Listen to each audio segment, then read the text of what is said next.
Assalamualaikum warahmatullahi wabarakatuh. Alhamdulillahirabbil alamin wal 'aqibatu lil muttaqin wa la 'udwana illa 'alal zalimin. Asyhadu an la ilaha illallah al-malikul haqqul mubin wa asyhadu anna Muhammadar Rasulullah shadiqul wa'dil amin. Allahumma salli wa sallim ala nabiyyina Muhammad wa ala alihi wa sahbihi ajma'in, amma ba'd. Pertama-tama kita panjatkan puja dan puji syukur kehadirat Allah Subhanahu wa ta'ala yang tidak henti-hentinya melimpahkan kepada kita semua nikmat-nikmatnya, terutama adalah nikmat Islam.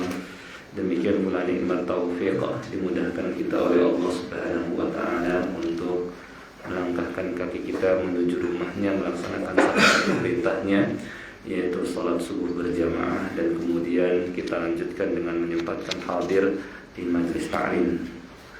Salawat dan salam tidak lupa kita sampaikan kepada Nabi kita Nabi Muhammad sallallahu alaihi wasallam, kepada keluarganya, para sahabatnya, dan orang-orang yang mengikutinya hingga hari kiamat.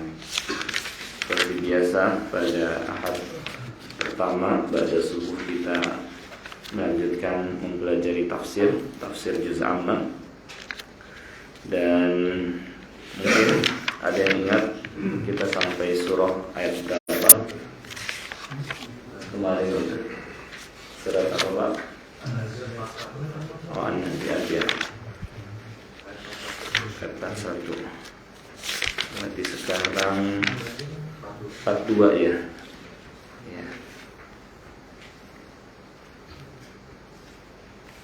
Baik, saya akan bacakan terlebih dahulu ayatnya dan bisa diikuti, silakan.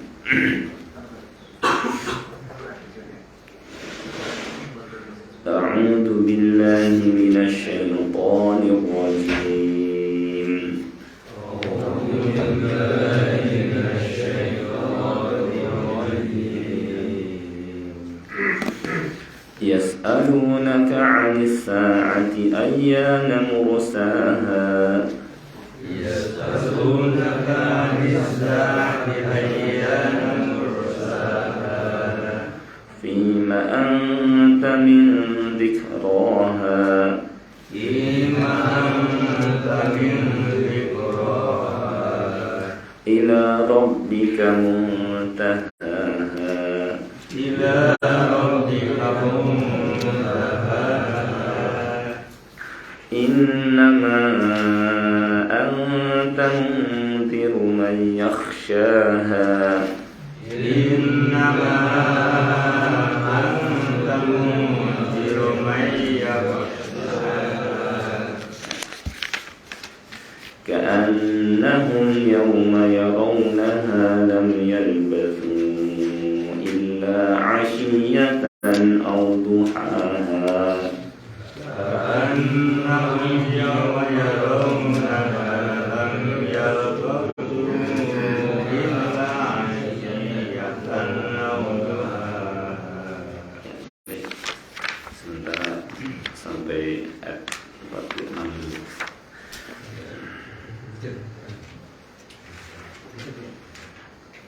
Baik, ayat yang barusan kita baca membicarakan tentang hari kiamat, kemudian kapankah terjadinya, ya, serta pengingkaran kaum musyrik terhadap hari kiamat. Ya, firman Allah Subhanahu wa ta'ala, yas'alunaka 'anis sa'ati ayyana mursaha. Mereka, orang-orang kafir, bertanya kepada engkau wahai Muhammad sallallahu alaihi wasallam tentang hari kiamat, kapankah terjadinya. Ada sebab nuzul atau sebab turunnya ayat ini sebagaimana yang disebutkan oleh Ibnu Jarir At-Tabari, yang sampai riwayatnya kepada Aisyah radhiyallahu anha bahwa Nabi sallallahu alaihi wasallam terus ditanya tentang hari kiamat. Kapan waktunya? Yani kapan wahai Muhammad waktu tibanya hari kiamat yang engkau katakan bahwa setelah kami mati, ya, kami akan dibangkitkan. Kapan? Mereka terus mendesak Nabi Shallallahu Alaihi Wasallam. Maka Allah Subhanahu Wa Taala pun menurunkan ayat ini, ya, fima anta min dzikraha. Untuk apa engkau yang menyebutkan waktunya? Bahkan waktunya itu ila rabbika muntaha, diserahkan, dikembalikan kepada Allah Subhanahu wa taala. Dan pertanyaan mereka tentang kapan hari kiamat ini hanyalah sebagai ejekan, ya, karena mereka tidak percaya kepada hari kiamat, ya.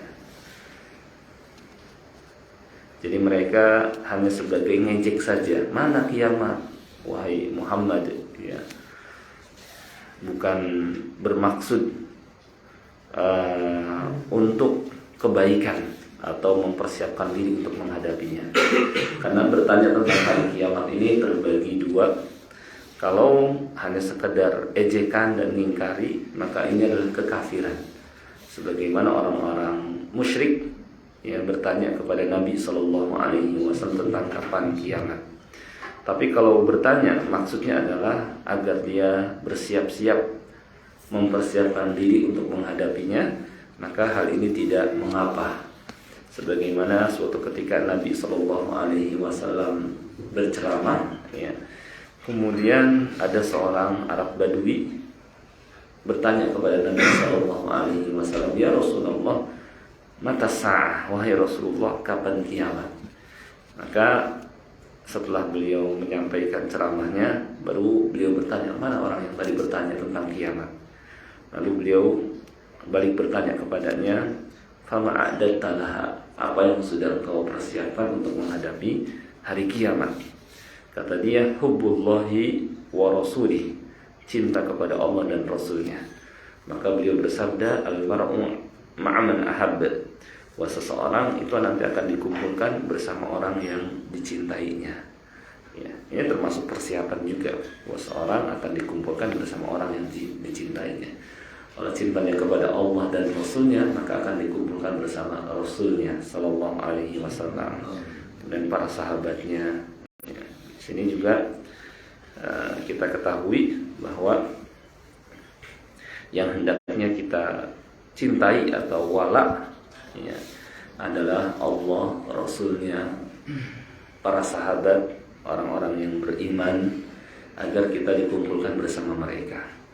Jangan sampai sebagian kita misalnya yang diidolakan, misalnya orang kafir, pemain bola, artis, seperti remaja-remaja sekarang, misalnya yang diidolakan artis Korea, atau orang tua sekarang senang dengan pemain bola. Ketika dia mengidolakan orang-orang tadi, maka dia akan dikumpulkan bersama orang-orang tadi, dikhawatirkan, ya, dikumpulkan dengan mereka, ya. Maka ulama menerangkan bahwa yang harusnya kita berikan wala, kecintaan, loyalitas, kesetiaan, itu pertama Allah, Rasulnya, kemudian orang-orang yang beriman, ya. Kata Allah, innama waliyukumullahu wa rasuluhu walladzina amanu, ya. Itu yang kita berikan wala. Sedangkan yang kita berikan barok, yang harusnya kita benci, adalah, ya, orang-orang, ya, kafir, para setan, ya. Itu yang kita benci, kita berbarok kepada mereka. Baik, terkait dengan pertanyaan kapan kiamat, ya, sebenarnya pertanyaan ini sama seperti kapan seseorang meninggal dunia, ya. Sebenarnya nggak perlu ditanya. Kiamat dan kematian adalah sama perkara yang pasti.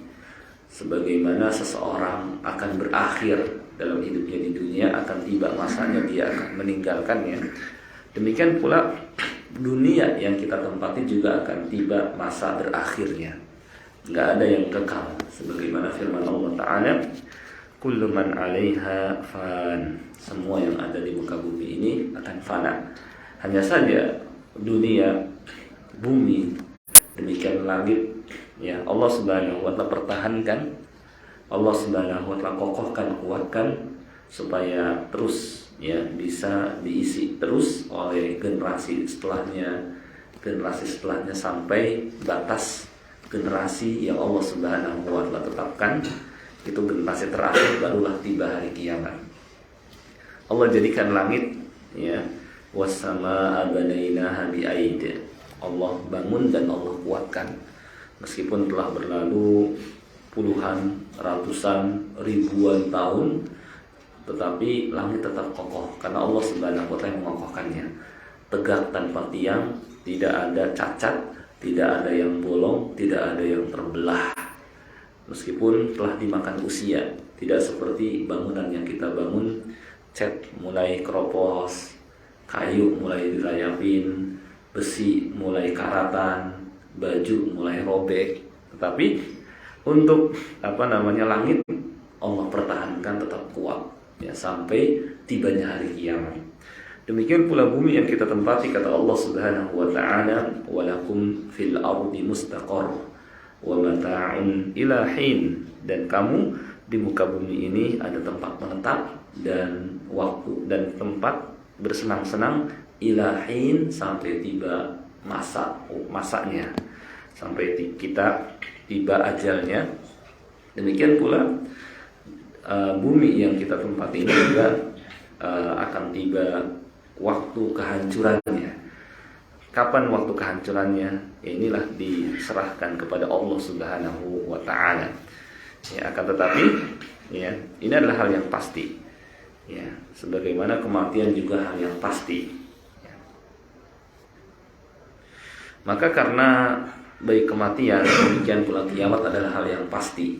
Semua yang ada di muka bumi ini akan binasa. Maka kepada orang yang bertanya kepada Nabi SAW yang niatnya baik, kapan kiamat, beliau balik bertanya, apa yang sudah engkau persiapkan untuk menghadapinya? Karena inilah yang harus diperhatikan seseorang agar ketika kematian tiba, dan kematian juga kiamat kecil dan kiamat besar tiba, dia sudah punya persiapan. Ya, dia sudah punya persiapan. Nah, itu yang harusnya dipersiapkan oleh seseorang. Ya. Maka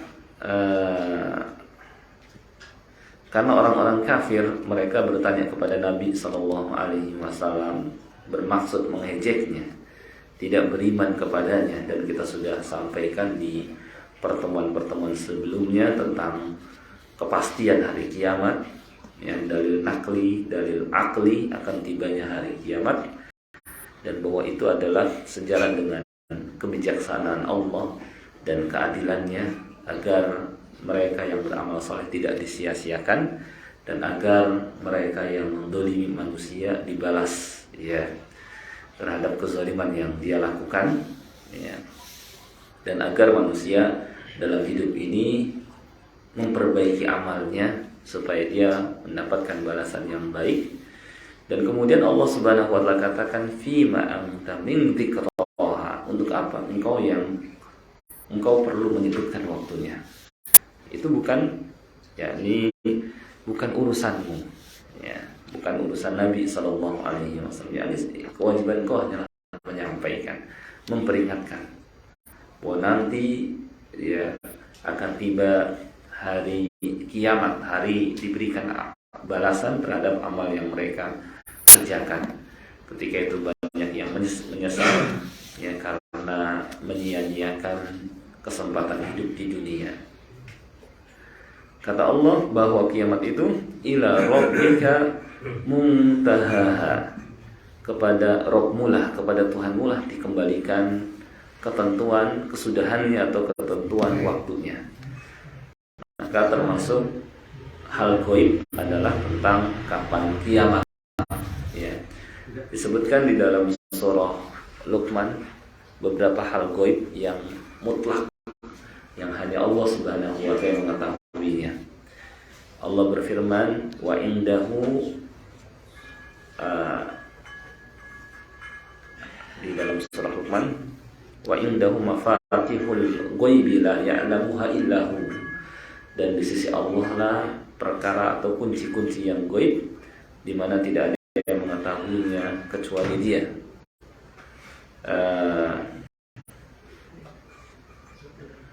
Mungkin ada Al-Quran, saya coba. Iya, saya ini.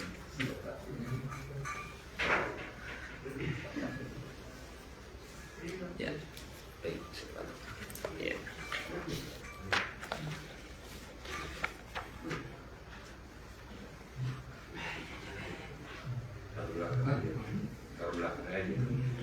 Ya.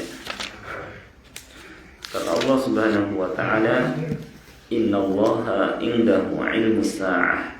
Sesungguhnya di sisi Allah lah ilmu tentang kapan tibanya hari kiamat, di akhir surat Luqman ayat 34. Wa yunazzilul ghaib, dan juga di sisi Allah ilmu tentang kapan turunnya hujan. Jadi ulama menerangkan bahwa perkara gaib itu ada dua macam. Yang pertama gaib mutlak, dalam arti nggak ada satupun yang mengetahuinya. Yang kedua gaib nisbi, gaib yang sifatnya relatif, yang sebagian manusia tahu, sebagian lagi tidak tahu. Ya. Gaib mutlak ini yang disebutkan di surah Luqman ayat terakhir, "Innallaha 'indahu 'ilmus sa'ah." Sesungguhnya Allah di sisinya lah pengetahuan terhadap perkara atau kapannya kiamat. Wa yunazzilul ghaib, dan dialah yang tahu juga kapan turunnya hujan. Terkadang kita hanya mengira-ngira saja, hanya memperhatikan tanda-tandanya saja. Ya. Wa ya'lamu ma fil arham, demikian pula dia mengetahui keadaan yang ada dalam rahim. Ya. Di sini menggunakan lafaz ma, tidak man. Menggunakan lafaz ma itu artinya apa, menunjukkan keadaannya nanti. Ya, karena kalau man, keadaan dia apakah dia laki-laki, perempuan, itu man. Tapi ini ma. Kalau keadaannya laki-laki atau perempuan sekarang sudah bisa diketahui dengan USG. Tapi kalau ma nggak ada yang tahu. Maksudnya nggak ada yang tahu adalah nanti keadaan janin itu gimana. Ya, ketika sudah lahir, dia di kemudian hari ketika telah dewasa, apakah amalnya soleh atau amalnya buruk, apakah dia termasuk orang yang bahagia atau orang yang celaka. Ya. Nah, ini nggak ada yang tahu. Wa ma tadri nafsum madza taksibu goda, dan seorang juga nggak tahu apa yang akan dikerjakan besok. Seorang hanya punya rencana. Terkadang ketika sudah merencanakan, hanya sebagian rencana, dia punya banyak rencana. Dari 5 rencana mungkin hanya 3 saja, atau hanya 4 saja, atau bisa jadi semuanya nggak bisa dikerjakan. Wa ma tadri nafsum bi ayyi ardin tamut, demikian pula seorang tidak tahu di bagian bumi mana dia meninggal dunia. Innallaha alimun khabir, sesungguhnya Allah Maha mengetahui lagi Maha teliti. Ya. Ini namanya gaib mutlak. Kalau gaib nisbi adalah perkara yang misalnya ada kejadian di tempat kita, cuma orang yang tidak berada di sini tidak tahu. Kita di satu tempat terjadi kecelakaan, kita hadir di situ tahu, tapi bagi mereka yang tidak hadir di situ tidak tahu. Itu namanya gaib nisbi.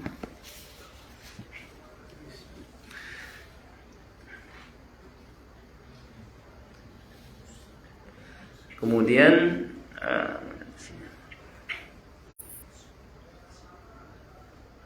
intinya bahwa tentang kiamat nggak ada seorang pun yang tahu ya kapan tibanya.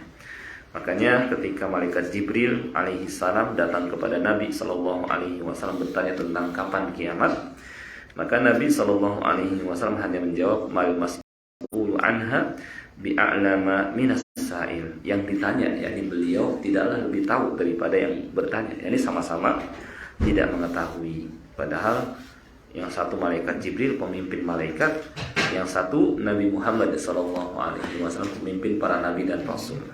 Kalau ya pemimpin malaikat dan pemimpin manusia tidak tahu, apalagi orang yang berada di bawahnya. Ya, tentu lebih tidak mengetahui lagi. Nah, tugas Nabi Shallallahu Alaihi Wasallam kemudian Allah terangkan, itu bukan urusan dan bukan tugas Nabi Sallallahu Alaihi Wasallam menerangkan tentang kapan tibanya hari kiamat. Allah terangkan, innama anta mundiru may yakhshaha. Ya, engkau tugasnya hanyalah menyampaikan peringatan. yakni Allah Subhanahu wa taala mengutusmu adalah untuk memperingatkan manusia terhadap azabnya sebelum azab itu datang, ya. Memperingatkan bahwa setelah seorang meninggal dunia, ya, seorang akan masuk ke alam kubur dan kemudian nanti masuk ke alam akhirat. Di sanalah dia akan diberikan balasan, diingatkan agar manusia mempersiapkan diri untuk menghadapi kematian dan alam akhirat. Maka barang siapa yang takut kepada Allah Subhanahu wa taala, ya, di mana Allah katakan may yakhsha, bagi siapa yang takut, ya, kepada hari kiamat, ya, dia takut kepada Allah, takut nanti berhadapan dengan Allah Subhanahu wa taala, takut terhadap ancamannya, maka takut ini membuahkan dia untuk beramal, ya. Kemudian dia pun mau mengikuti apa yang disampaikan oleh Nabi Sallallahu Alaihi Wasallam, ya, maka dia inilah yang akan beruntung dan akan selamat dan akan bahagia. Tapi sebaliknya mereka yang, ya, tidak takut akan tibanya hari kiamat, mendustakannya, mendustakan Rasulnya Sallallahu Alaihi Wasallam, ya, maka dia harus siap-siap menyesal, ya, dan mendapatkan kerugian. Kemudian Allah Subhanahu wa taala yang menerangkan tadi may yakhsha, peringatanmu hanyalah bermanfaat bagi mereka yang takut, ya, terhadap hari kiamat, takut nanti dihadapkan dengan Allah, kemudian Allah bertanya kepadanya. Mereka lah orang-orang yang beriman. Adapun orang yang tidak beriman, maka, ya, peringatan itu tidak bermanfaat baginya, ya, meskipun hujah, ya, sudah ditegakkan kepadanya. Yakni di surah Yunus Allah Subhanahu wa taala berfirman,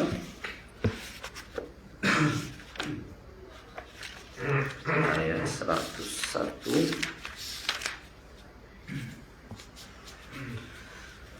kata Allah, kuling duru, katakanlah, perhatikanlah, ya, alam semesta ini. Madza fis samawati wal ard, apa yang ada di langit dan di bumi.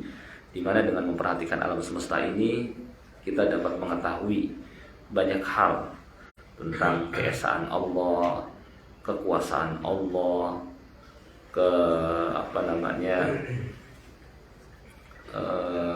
rahmat Allah, kebijaksanaan Allah, ya, dan mengetahui juga kebenaran dan Rasulnya Sallallahu Alaihi Wasallam dan hikmah dari diutusnya Rasul dan butuhnya manusia kepada Rasul. Tetapi wa ma tughnil ayatu wan nuduru, ayat-ayat dan pemberi peringatan tidaklah berguna, ya, am qaumil la yu'minun, bagi kaum atau orang-orang yang tidak beriman. Yani sawaun alaihim a'anzartahum am lam tundirhum la yu'minun, sama saja bagi mereka engkau kasih peringatan atau tidak, mereka tidak juga akan beriman, ya. Padahal kalau mereka mau menyempatkan berpikir dalam Al-Quran di surah surah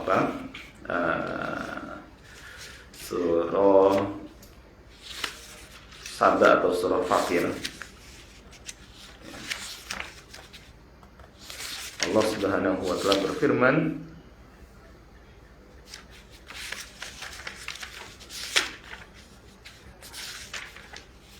Qul innama a'idukum biwahidah, katakanlah, yang aku ingatkan kepada kalian cuma satu saja, an taqumu lillah, kalian berdiri dengan objektif, dengan jujur, dengan adil, lillah, niatnya adalah karena Allah, mencari kebenaran. Masna, mau bareng-bareng berdua, wa furada, atau cuma sendirian, summa tatafakkaru, kemudian coba fikirkan tentang keadaan Nabi Sallallahu Alaihi Wasallam.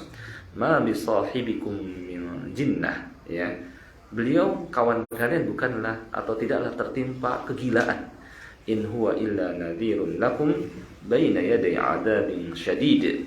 Dia hanyalah pemberi peringatan sebelum tibanya azab yang besar. Dan ini termasuk rahmat dan kasih sayang Allah Subhanahu wa taala kepada manusia. Ya, sebelum tibanya hari kiamat dan Allah menghendaki untuk mengadakan hari kiamat, menciptakan surga, menciptakan neraka, dan agar manusia tidak malah menjadi penghuni neraka, Allah Subhanahu wa taala utus Rasulnya sallallahu alaihi wasallam, dan agar mereka menjauhi jalan-jalan yang bisa mengantarkan mereka ke dalam neraka. Kalau Allah Subhanahu wa taala tidak sayang, tentu Dia tidak akan mengutus Rasulnya, tentu Dia tidak akan menurunkan kitabnya, ya. Dan tentu berbagai peringatan tidak akan disampaikan kepada manusia. Nah ini kalau saja mereka mau menyempatkan diri di sela kehidupan mereka yang panjang, ya. Makanya sangat disayangkan sampai kata Allah di surah Fatir, ya, menerangkan penghuni neraka, ya. Walladzina kafaru lahum nar jahannam, di surah Fatir ayat 36. Orang-orang kafir mereka akan mendapatkan neraka jahanam, la yuqda alaihim, dan di neraka itu mereka tidak diberhentikan dari azab, terus disiksa terus. Fayamutu, yang mengakibatkan mereka setelah selesai mati, tidak mati, bahkan la yamutu fiha wa la yahya, tidak mati dan tidak hidup. Ya, setiap kali mau mati dihidupkan kembali, dan setiap hidup diteruskan. Kematian datang kepada dari berbagai penjuru. Ya, wala yukhaffafu anhum min adzabiha, dan sekali-kali tidak diringankan hukuman bagi penghuninya. Ya, terus saja disiksa. Kata Allah, kadzalika najzi kulla kafur. Demikianlah kami berikan balasan kepada orang yang sangat kafir. Wa hum yastarikhuna fiha, mereka menjerit di sana, mengatakan Rabbana akhrijna, ya Rabb kami, keluarkanlah kami dari neraka. Na'mal salihah, kami janji akan mengerjakan amal saleh, ghairal ladzi kunna na'mal, tidak seperti yang sudah kami lakukan dulu ketika di dunia. Ya, menyesal. Ya, padahal bukan lagi waktu menyesal. Nggak ada ceritanya. Kemudian Allah balikin ke dunia. Maka kata Allah, awalam nu'ammirkum ma yatadzakkaru fihi man tadzakkar. Bukankah kami telah memanjangkan usiamu? Nah, ini usia kita dipanjangkan oleh Allah Subhanahu wa taala. Apalagi usia orang-orang terdahulu sampai ratusan tahun, sampai 1000 tahun. Ya, Nabi Nuh alaihissalam dakwah di tengah-tengah kaumnya sampai 950 tahun, masa yang panjang. Yang kalau kita diberi usia segitu, kita, ya apalagi kalau kuat ingatan, kita bisa istilahnya menceritakan masa lalu 200 tahun yang lalu, 300 tahun yang lalu, 400 tahun yang lalu, ya. Nah, itu ceritanya bisa sahih, gitu. Maksudnya karena kita hidup di situ, tidak seperti sekarang. Maksudnya banyak cerita yang diada-ada, ya. Nah, bukankah kami telah memanjangkan usiamu, yang sebenarnya kalau kamu mau berpikir sejenak, kamu akan tahu, ya, tentang kebenaran, ya, tentang kerasulan Muhammad sallallahu alaihi wasallam, tentang hakikat hidup di dunia, ya. Yang biasanya pada usia tersebut orang sadar. Waja'akumun nadhir, dan telah datang kepada kamu pemberi peringatan. Bisa Nabi sallallahu alaihi wasallam, bisa juga nadhir. Kalau kita lihat di sebagian tafsir adalah uban. Uban itu juga peringatan bahwa dia telah istilahnya mendekat kepada masa berakhirnya atau kematian. Ya, fadzuqu fama lidh-dhalimina min nasir, maka rasakan. Oleh karena itu orang-orang zalim tidak akan memperoleh penolong pun. Maksudnya apa? Kenapa di sela-sela waktu yang panjang itu kamu nggak sempat berpikir sejenak? Giliran untuk dunia sempat berpikir bagaimana caranya untuk memperoleh harta yang banyak, bagaimana caranya untuk mengatasi masalah dunia ini, masalah itu, sampai pandai dalam urusan dunia, tapi untuk urusan akhirat nggak sempat sama sekali. Ya, yang padahal kalaupun sejenak saja difikirkan, ya sebentar saja berpikir, dia akan mengetahui kebatilan yang dipegangnya selama ini. Orang-orang kafir, non-muslim, kalau mereka istilahnya merenung, nggak usah lama-lama, memperhatikan sesembahan mereka saja. Pantas gak patung berhala yang mereka sembah itu, pantas gak disembah? Diperhatikan sejenak saja. Dia buatan saya, keadaannya lebih lemah daripada saya, keadaannya nggak bisa berbuat apa-apa. Itu kalau misalnya mau berpikir sejenak, dia akan tahu kebatilan, nggak pantas untuk disembah. Apalagi kalau dia coba berpikir lebih jauh lagi, tidak hanya memperhatikan yang dekat dengannya, dia mungkin memperhatikan keluar sana, memperhatikan alam semesta, akan semakin jelas bahwa alam semesta ini pasti ada penciptanya, dan bahwa penciptanya maha bijaksana. Buktinya dia adakan siang, dia adakan malam, demikian pula diperindah, ya.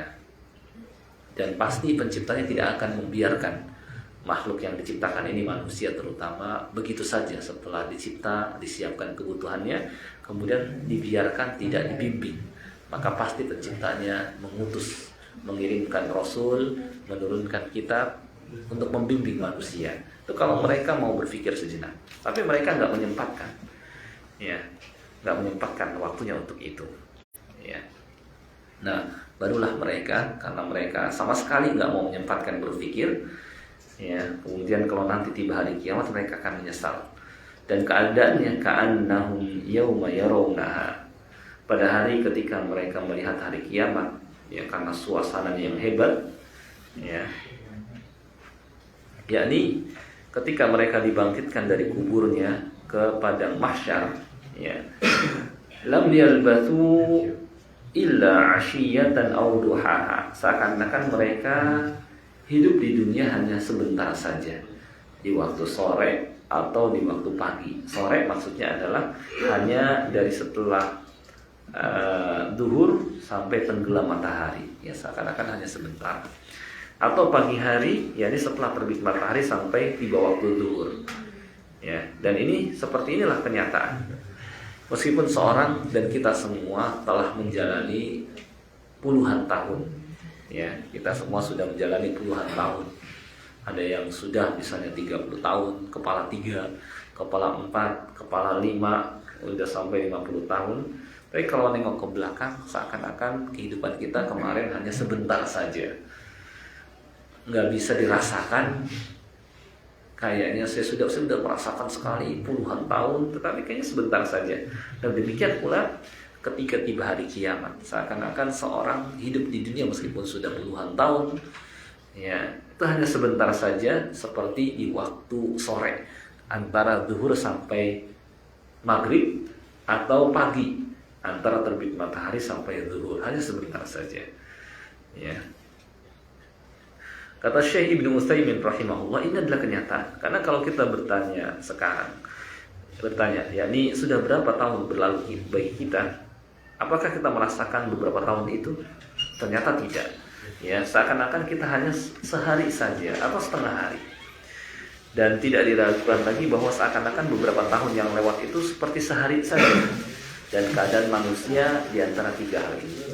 Hari yang telah berlalu, ya, maka nggak bisa dikejar lagi. Hari yang akan datang, dia nggak tahu apakah dia akan menghadirinya atau tidak, ya. Dan hari sekarang, inilah yang akan diminta pertanggungjawaban. Kata Al Hasan Al Basri, dunia ini ada 3. Hari yang kemarin maka telah pergi dengan membawa keadaan yang sudah kita lakukan. Esok maka boleh jadi kita tidak mendapatkannya. Adapun hari ini maka merupakan kesempatan atau modal bagi kita, maka beramallah. Nah, inilah yakni tafsir surah An-Nazi'at ayat 42 sampai 46. Kesimpulannya bahwa tentang kiamat hanya Allah Subhanahu wa taala yang mengetahuinya. Dan bahwa kiamat, pertanyaan tentang kiamat seperti pertanyaan kapan seorang meninggal dunia. Itu adalah hal yang pasti karena bukti-buktinya jelas. Ya, tugas Nabi Shallallahu Alaihi Wasallam hanyalah memperingatkan agar manusia ya tidak menyesal di hari itu, dan bahwa waktu yang lama ya yang telah berlalu itu kalau istilahnya kita merasakan ya itu sulit untuk dirasakan waktu yang lama itu, seakan-akan kita hanya istilahnya sebentar saja padahal kita sudah menjalaninya bertahun-tahun. Maka demikian pula hari kiamat ketika tiba, ketika kita menengok kehidupan dunia. Dulu saya pernah hidup di dunia, merasakan begini, merasakan begitu, seakan-akan kita tinggal hanya separuh hari, setengah hari di waktu sore, dari ba'da zuhur sampai tenggelam matahari, atau setelah terbit matahari sampai tiba waktu zuhur. Seperti itulah keadaan ya. Makanya alhamdulillah Allah Subhanahu wa taala ingatkan kita ya, agar kita tidak termasuk orang-orang yang lalai dan menyia-nyiakan waktu-waktu kita ketika hidup di dunia ini. Baik, saya kira ini yang bisa kita pelajari, cukup, maksudnya nggak usah panjang-panjang, karena kalau saya masuk ke surah Al-Baqarah nanti agak panjang. Mungkin ini sekarang mungkin saatnya atau sesi untuk tanya jawab. Kalau ada yang belum jelas bisa ditanyakan, silakan. Ya, silakan Pak. Assalamualaikum warahmatullahi wabarakatuh. Waalaikumsalam warahmatullahi wabarakatuh. Ini jelas kita dilarang berbicara tentang hari kiamat ini, apalagi mengejeknya, sebagai kekufuran. Nah, ini kita sangat menyayangkan ada tokoh yang berkomentar atau menyatakan bahwa jangan bicara tentang akhirat kayak yang sudah sana aja. Nah, ini kok Ustaz, jangan bicara tentang cerita akhirat kayak pernah ke sana aja. Itu tadi kan, ini apakah sudah termasuk ini yang di ayat ini misalnya? Karena ungkapan ini udah jelas sekali, itu mulai dari para ulama yang selama ini kan sering bicara tentang akhirat ini. Lalu dia komentari semacam itu, Pak Ustaz. ya, betul. Apakah boleh kita berprasangka ini seperti maksud daripada ayat ini? Ya, betul. Ya, ada pernyataan Iya, betul. Jelas sekali ya, pernyataan ini seperti pertama membuat dia nggak mempersiapkan diri, dan itu termasuk yang magrur, orang yang ditipu oleh setan dan dipanjangkan angan-angan oleh setan bahwa kamu masih lama hidup di dunia, nanti saja beramal, kalau kelihatan kamu sudah tua, lemah dan akan meninggal dunia. Padahal kematian tidak menunggu orang harus tua, juga tidak menunggu orang harus sakit. Yang muda dan yang sehat pun bisa dijemput oleh kematian. Dan sebenarnya dia istilahnya terpengaruh oleh setan yang bisikin dia, beritahukan kepada manusia, kamu hidup masih lama di dunia ini, nanti saja beramal, agar istilahnya dia menyia-nyiakan waktunya, agar waktu-waktunya itu tidak dia isi dengan amal soleh, agar ya dia istilahnya bersama dengan setan di neraka ya, karena telah menyia-nyiakan waktunya. Padahal ketika istilahnya disebutkan akhirat itu, sebagaimana Nabi SAW mengingatkan manusia terhadap azab di akhirat, agar apa? Agar kita mempersiapkan diri dengan memperbaiki amal kita ya. Dan jelas istilahnya mempersiapkan diri dengan tanpa persiapan, jelas yang benar dan yang istilahnya yang terbaik adalah mempersiapkan diri ya. Jangan sampai kita kayak perjalanan lah. Perjalanan kan nggak bagus, modal nekat kita nggak mempersiapkan diri, nanti perjalanan bakal bagaimana nih, udahlah jalan aja. Seperti itu orang tersebut, udahlah nggak usah mikirkan persiapan nanti, kita mulai aja berjalan. Nah, itu namanya enggak mempersiapkan matang-matang. Istilahnya kalau nanti misalnya uangnya nggak dipersiapkan, bekal kayak makanan, minuman, kemudian pakaian tidak dipersiapkan, kalau naik motor jas hujan misalnya tidak dipersiapkan, kemudian mesinnya tidak diservis dulu, harus siap, nanti dia nyesel. Udahlah kita modal nekat aja, bawalah misalnya modal 10.000 aja untuk perjalanan ke Cirebon misalnya. Itu seperti itulah perumpamaan orang itu. Dia harus siap bensin habis, harus siap lapar, nggak bisa beli makan, harus siap kalau nanti hujan nggak bawa jas hujan, harus siap kalau ternyata motornya mogok. Apa kira-kira seperti ini orang itu? Nah, seperti itulah akan siap menyesal. Nah, seperti itulah orang yang mengatakan nggak perlulah bahas-bahas akhirat. Ya, maka dia pertama nggak mempersiapkan diri untuk menghadapi akhirat, dan kalau datang kepada dia kematian, dia akan berkata, Rabbi laula akhartani ila ajalin qarib. Ya Rabbi, kenapa engkau tidak memberikan lagi waktu kepada saya sebentar saja supaya saya bisa mengerjakan amal soleh. Ya kenapa kamu yang sendiri mengatakan nanti saja, baru pas tiba hari ini kematian barulah kamu sadar. Kenapa enggak dari dulu? Dan kenapa kamu ingatkan manusia untuk nggak usah bahas, tuh kamu rasakan gitu. Nah, itu seperti itulah perumpamaannya. Jadi perumpamaan orang yang nekat yang seperti itu gitu. Kalau umpama nggak usah bahas akhirat, nggak usah bahas kematian, padahal itu adalah hal yang pasti, kematian. Dan cukup sebenarnya dengan dia saksikan orang meninggal dunia itu, kafabil mauti wa idza, cukuplah kematian itu sebagai pemberi peringatan bagi dia. Tapi orang ini nggak merasa cukup. Kalau nggak merasa cukup, nanti istilahnya pas mati ya ada di alam kubur, ada azab kubur, dan setelahnya lagi ada azab di akhirat.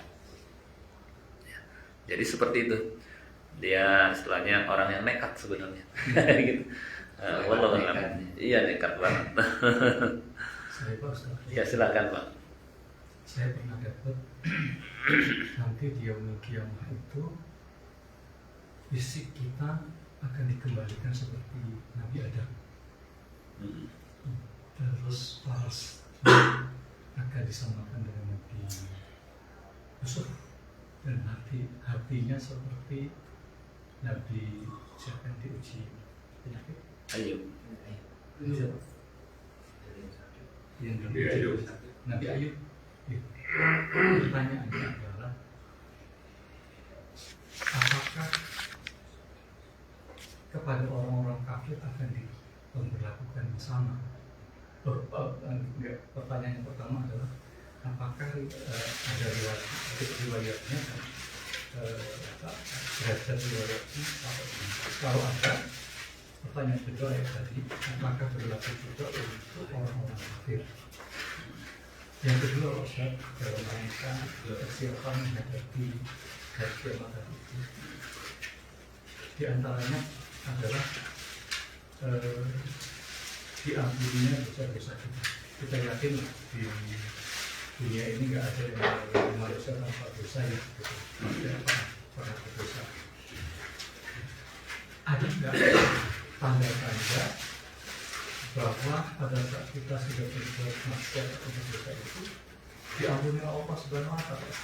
Gitu. Dan mungkin kehati-hatian kita dan rasa takut kita itu selalu terjaga dan tidak mengulangi apa yang pernah kita lakukan yang sifatnya berdosa itu. Terima kasih Pak. Ya, sama-sama Pak. Baik, terkait dengan pertanyaan pertama tentang penduduk, atau kalau kita, ya semoga Allah masukkan kita ke dalam surga, apakah kita nanti akan disamakan rupanya, fisiknya dengan Nabi Adam alaihissalam, kemudian seperti Nabi Yusuf, ya. Yang jelas ya Allah Subhanahu wa Ta'ala akan perindah fisik kita, yang jelas gitu. Akan tapi sama atau tidaknya tergantung. Ya, ada riwayat bahwa rombongan yang pertama masuk surga itu baru disamakan seperti rupa Nabi Adam alaihissalam. Ya. Dan parasnya seperti istilahnya Lailatul Badr purnama. Cuma ini yang pertama, golongan yang pertama gitu. Cuma kalau golongan setelahnya nggak tahu deh, wallahu a'lam. Iya, jadi nggak semuanya. Tidak ada penjelasan. Wallahu a'lam. Maksudnya nggak semuanya. Jadi haji ya, ada kloter pertama. Iya gitu, betul. Jadi nggak semuanya disamakan. Jadi yang ada tingkatan-tingkatannya kan. Cuma tetap semuanya, kalaupun tingkatan yang terakhir itu tetap Allah indahkan fisiknya juga. Maksudnya istilahnya nggak ada kekurangan. Ya. Orang yang terakhir masuk surga aja itu seperti raja di dunia berkali-kali lipat keadaannya. Itu yang terakhir masuk surga. Apalagi yang pertama, yang kedua gitu ya. Tentu nikmat dan keadaannya jauh lebih. Terakhir aja udah. Cuma terakhir itu mampir dulu ke neraka, jangan. Kalau mampir dulu repot gitu ya. Karena dia, ya itu yang terakhir. Cuma setelah dikeluarkan dari neraka, dia keadaannya melebihi raja-raja di dunia berkali-kali lipat. Itu yang terakhir. Gitu. Yang jangan salah. Nah, itu tergantung amalnya. Yang penting dia masih punya la ilaha illallah, cuma kan gosong. Repot. Setelah itu baru disiram, kemudian kembali lagi tumbuh seperti biasa. Nah, itu jadi nggak semuanya sama, beda-beda, tetapi indah jelas gitu. Dan fisiknya juga ya sempurna ya. Bahkan penghuni surga saja kan mereka ada pasar hari Jumat. Pasar hari Jumat itu mereka ke pasar, pulang menemui istrinya sambil bilang, "Wah, jadi setiap kali mereka ke pasar sepekan sekali, itu istrinya bilang, "Kok saya belum melihat dirimu seganteng seperti ini," gitu. Maksudnya, kok tambah ganteng lagi, tambah cakep lagi gitu. Jadi keadaannya terus sempurna. Gitu. Sama istri kita ada ketemu lagi di sana. Iya, kalau misalnya bersama, maksudnya di atas keimanan, ya dikumpul bersama. Betul, bersama lagi. Dia dapetin istri di dunia dan bidadari. Gitu. Apa mereka nggak saling cemburu? Enggak. Kalau udah cabut, terasa cemburu, enggak. Sudah dihilangkan. Dihilangkan. Nah itu yang pertama, gitu ya. Terus kalau yang yang kedua tentang tanda-tanda bahwa Allah Subhanahu Wa Taala mengampuni dosa kita, ya. Pertama Allah menjanjikan man taba taballah. Siapa yang bertobat maka Allah Subhanahu Wa Taala akan menerima tobatnya. Dan tobat kan syarat-syaratnya, maksudnya supaya tobatnya itu istilahnya benar-benar, ya, itu dengan dia menyesal, kemudian dia berniat keras untuk tidak mengulangi lagi, kemudian juga dia istighfar, ya, minta ampun kepada Allah, dan dia berhenti dari perbuatan itu. Penyesalan itu sudah tanda menyesal terhadap perbuatan itu dan berniat keras untuk tidak mengulangi lagi, itu sudah tanda Allah menerima taubatnya. Itu sudah tanda. Dan kemudian tanda berikutnya adalah ketika Allah memberikan taufik kepadanya untuk mengiringi dengan amal soleh. Itu juga tanda dia kemudian memperbaiki dirinya. Cuma tidak termasuk syarat bahwa dia nggak akan mengulangi lagi. Nggak termasuk syarat. Karena terkadang manusia tergelincir lagi. Karena setan kan terus mantau dan ngawasi bagaimana dan mencari terus waktunya kapan supaya seseorang tergelincir, gitu ya. Dia sudah berpengalaman bertahun-tahun, ratusan, ribuan tahun menggelincirkan manusia. Maka dicari sisi lemahnya, gitu. Sisi dia mudah menjatuhkannya, gitu. Maka ulama menerangkan tidak termasuk syarat taubat itu harus tidak terulang lagi. Tetapi yang termasuk syarat adalah berniat keras untuk tidak mengulangi lagi. Selama dia berniat keras untuk tidak mengulanginya lagi, itu sudah termasuk dia bertobat. Ya, tapi kalau ternyata terjadi ya tobat lagi, istighfar lagi. Ya, karena dalam sebuah riwayat disebutkan kata iblis, aku membinasakan mereka dengan menjatuhkan mereka ke dalam dosa-dosa. Tapi mereka membinasakanku dengan istighfar, kalah lagi. Gitu. Jadi terus saja jatuh ke dalam dosa, istighfar dan tobat lagi. Kalau jatuh lagi terus kita lawan, kita hapuskan dengan istighfar dan tobat dan dengan mengiringi dengan amal soleh. Nah itu. Kalau dia tidak istighfar, tidak tobat, ada dampaknya, banyak dampaknya. Terhapus lagi, insya Allah. Nah gitu. Nanti di surah Al-Mutaffifin saya sebutkan di situ dampak dari dosa banyak sekali. Oleh Ibnul Qayyim diterangkan di ayat Kadzdzabal Rona, ya. Dampak, nah ini halaman 76 kalau yang model yang ini. Dampaknya sangat banyak sekali.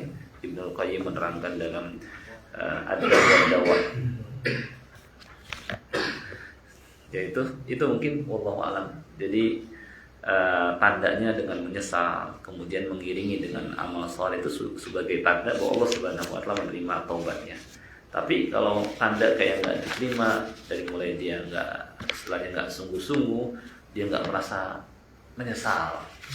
Ya, orang mukmin ketika berbuat maksiat seakan-akan dia berada di bawah bukit.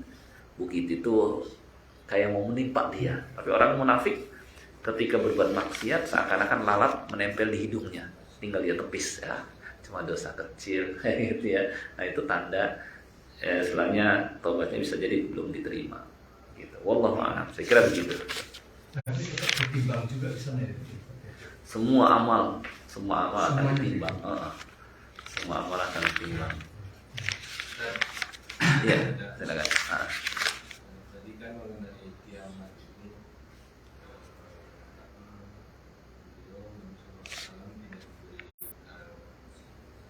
tidak menjelaskan kalau tanda-tanda itu Iya, betul. keterangan ada istilah itu. Iya betul. Jadi kalau dengan kiamat tanda-tanda ini sama mau dari kematian itu juga salah satu kiamat buat dia, kiamat kecil. apakah itu juga ada tanda-tanda Iya, iya betul. Jadi untuk kapannya jelas tidak ada yang tahu. Makanya malaikat Jibril kemudian bertanya kepada Nabi Shallallahu Alaihi Wasallam, "Fa'akhbirni an amaratiha." Beritahukan kepadaku tentang tanda-tandanya. Maka beliau menerangkan, "Antalidal amatu rabbataha." Itu ketika seorang budak melahirkan tuannya, yang nanti akan malah berkuasa terhadap dirinya. Atau ada beberapa tafsir, banyaknya kedurhakaan kepada orang tua. Wa antaral hufatal uratal alata li'asya yatatawaluna fil bunyan, dan engkau melihat orang yang sebelumnya miskin, penggembala kambing, berpakaian setengah baya gitu, dan tidak beralas kaki, mereka akan berlomba-lomba meninggikan bangunan. Sekarang sudah banyak gedung-gedung pencakar langit, mereka sama berlomba-lomba di berbagai tempat ya. Nah, itu termasuk juga tanda-tanda kiamat, banyaknya bangunan-bangunan yang tinggi gitu ya. Ada tanda kecil, ada tanda besar. Tanda kecil menunjukkan sudah dekat, sedangkan tanda besar menunjukkan sudah sangat-sangat dekat gitu ya. Kalau tanda kecil kan tadi banyaknya dibangun bangunan-bangunan pencakar langit atau bangunan-bangunan tinggi, kemudian banyaknya wanita lebih banyak daripada laki-laki, banyaknya perzinaan, banyaknya pembunuhan, kemudian juga ilmu akan diangkat dengan wafatnya para ulama dan seterusnya. Dan kemudian akan tiba tanda besar dengan keluarnya Dajjal, turunnya Nabi Isa alaihissalam, keluarnya Ya'juj dan Ma'juj dan seterusnya. Itu tanda hari kiamat. Kemudian kalau kematian, kalau kita lihat dalam ayat Al-Quran ya, biasanya misalnya di surah Al-Baqarah, am kuntum syuhada'a idh hadara Ya'qub al-maut, atau apakah kalian hadir ketika Yakub akan dijemput oleh kematian. Ya, seorang terkadang merasakan, maksudnya dengan kondisinya yang sampai dokter juga, oh ini sepertinya nyawa aslinya kehidupannya sudah tidak lama lagi gitu ya. Cuma jangan juga dokter menyampaikan seperti itu kepada pasiennya, karena itu membuat jadi dia pesimis gitu ya. Harus optimis, harus